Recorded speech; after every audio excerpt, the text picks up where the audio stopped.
Hello ladies and gentlemen, welcome to Workers Only Part 2. On July 27th, Tier 4 was released, featuring the Fire Ants, the Swamp, and 3 more levels. I've completed all the levels on Insane at least a dozen times because I am good at the game. This will benefit me greatly as I have loads of experience going into these levels. As always, the only rule is that only workers can deal damage and collect food. Without further ado, let's dive into 4.1 Cold Blood. This Solenopsis invicta fire ant queen has landed on the edge of a swamp. She may be far from her native habitat, but the fire ants are well known for their ability to adapt. Competition for food will be fierce. She will need to raise an army quickly to compete with the local predators.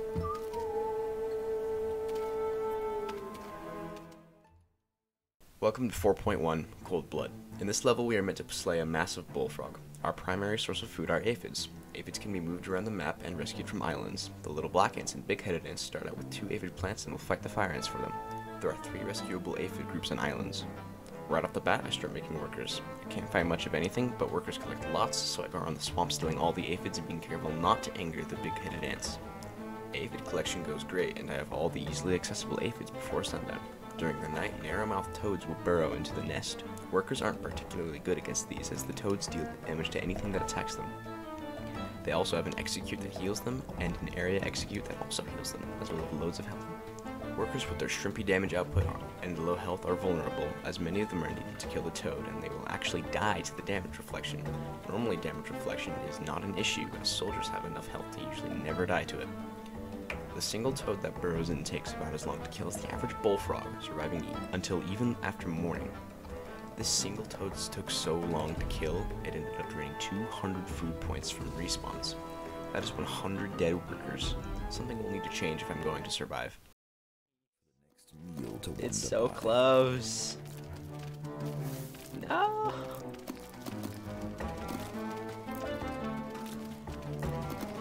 Holy crap, that is absurd.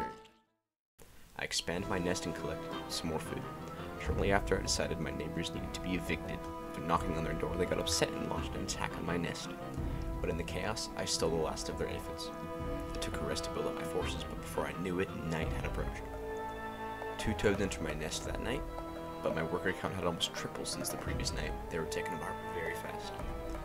I amassed the swarm to defeat the little black ants, but a lynx spider got in my way. To those of you who watched the part 1, you know how awful mantis were. Lynx spiders are like mantis, but they can't heal. They can do splash damage though, which is unfortunate. I shake off the spider and advance to the Monomorium colony. Even though I outnumbered the little black ants, they kept pushing me back. This happens again and again until I just got fed up and try something I have never done before. I amass my workers just outside the little black ant nest and turn attacking off. I wait until the little black ants leave to collect food just to the west, then I rush into their nest. The few workers and soldiers there to attack my army can't stop at all. I arrive to the queen and turn attacking back on while a couple workers hold the line on the bottom, keeping the army away from my workers. The queen amazingly dies and I couldn't believe it worked. Here's my live reaction when this happened. The Monomorium minimum colony is almost defeated. The Invicta army must press their advantage.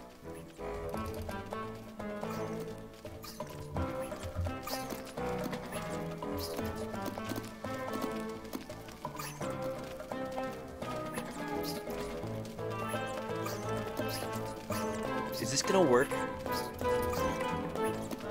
No way.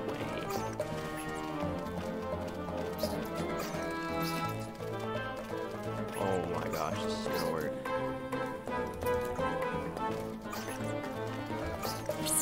What? When the little black ants were defeated, a huge weight was lifted off my shoulders. Ideally in this level, you should kill both opposing colonies so there's no threat to the aphids while you attack the bullfrog, and this gave me hope I could actually do this. With this victory, I got greedy though. I started digging down to the south of my queen. There's loads of free food down here, but its cost lies during the nighttime. I defended the night attacks, and then aggressively expanded down and got enough food to mass upgrade my army, riddling it with level 3 ants. I killed a lynx spider and advanced to the big-headed ants. After stealing their aphids, I pulled back to my nest. Unbeknownst to me, all the tunneling I did had grim implications for my night. 1, 2, 3, 4, 5, 6, 7, 8, 9, 10, 11, and 12 toads burrowed into my nest. just on the previous night, there were 3. I was sure this was the end. It had to be. This many toads had so much health and kill speed, I didn't think I could hold on. I was picking them off one by one, and then 6 clumped up to the left, which was even worse. Amazingly, I managed to whittle them down to a manageable amount, and I was not dead. I had to prepare if I was going to survive further nights. I mounted an attack on the big-headed ants, but they were too mighty and pushed me back repeatedly. After this, night approached. I defended surprisingly easy. I mounted another attack on the big-headed ants, and I was still destroyed even with their super soldiers gone. I gave up and attacked the bullfrog, but there is an issue with attacking the bullfrog using workers only. I need a lot of food and a lot of time, but with the big-headed ants stealing my aphids and attacking my nest, they drain my food very quickly. I can't sustain my assault on the frog without them gone, so I need to kill them earlier, as it's impossible to do so now. A raiding party of big-headed ants are stealing aphids. They must be stopped.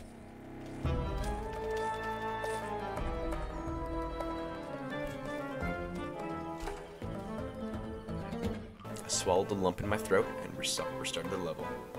And set my new strategy into motion. I swiftly collected the nearby food and built a decent-sized army to hopefully crush the big-headed ants before they could grow. I had about 40 ants across the map in the first couple minutes of the level. Despite this, they have enough to consistently push my army back.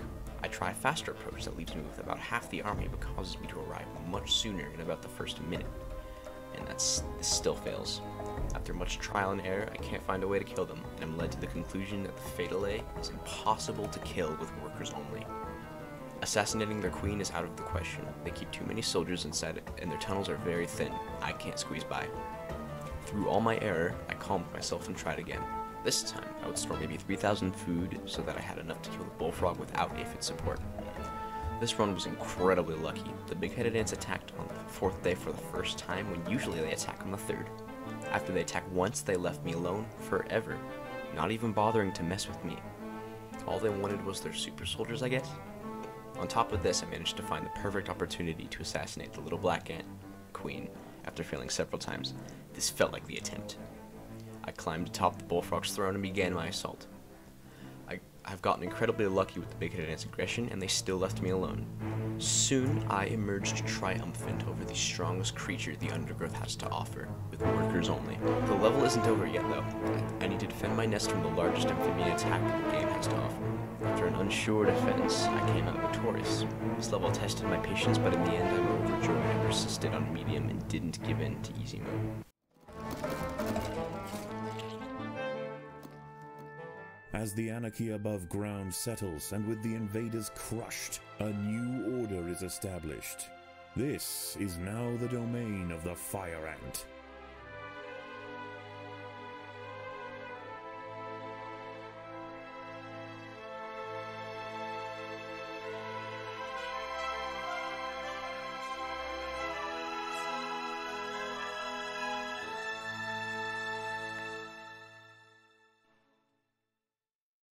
Onwards to 4.2.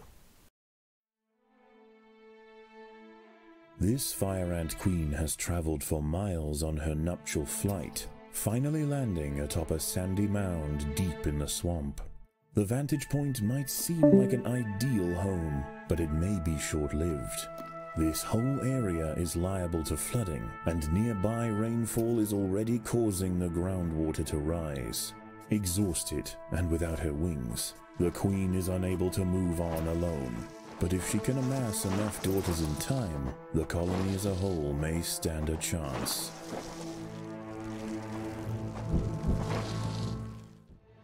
Welcome to 4.2, a bridge too far. I initially tried this level on hard, but it seemed so helpless with the increased objective and added pine frogs. I lowered it to medium, which felt too easy. I did it on my very first try. Rush out all the food, whittle the attack waves down, and win.